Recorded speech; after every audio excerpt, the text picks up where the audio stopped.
আসসালামু আলাইকুম। আপনি যে স্বপ্নগুলো দেখলে বুঝবেন যে আপনি ভাগ্যবান। এই স্বপ্নগুলো আল্লাহর পক্ষ থেকে আসে। ১. কন্যা সন্তান হতে দেখলে আপনি বুঝবেন আপনি ভাগ্যবান। আপনার জন্য প্রচুর ভালো কাজ হতে চলেছে।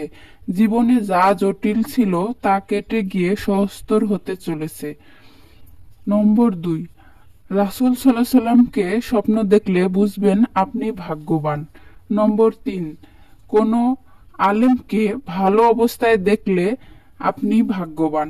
তবে আপনি যদি আলেমকে কান্না অবস্থায় দেখেন তাহলে উল্টো হতে পারে। নম্বর ৪. কাবা শরীফ যদি স্বপ্ন দেখেন তাহলে আপনার ইহকাল ও পরকালের কল্যাণ ইঙ্গিত দেয়।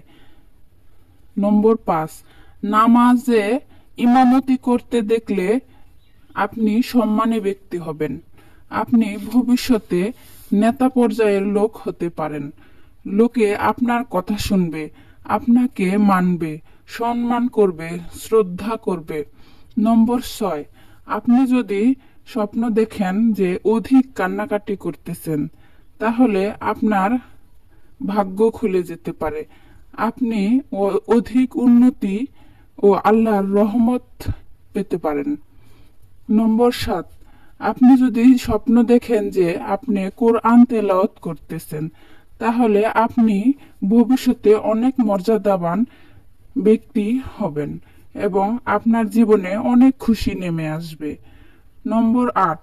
আপনি যদি স্বপ্ন দেখেন চাঁদ উঠেছে, আপনি যদি উজ্জ্বল চাঁদ দেখতে পান তাহলে বুঝবেন অতীতের পাপ এবং সীমা লঙ্ঘন থেকে আপনি শুদ্ধি হবেন। নম্বর ৯. আপনি যদি স্বপ্ন দেখেন প্রধানমন্ত্রীকে, রাজা বা বাদশাকে, তাহলে আপনার আর্থিক সংকট কেটে যাবে, প্রচুর সম্পদ লাভ করবেন।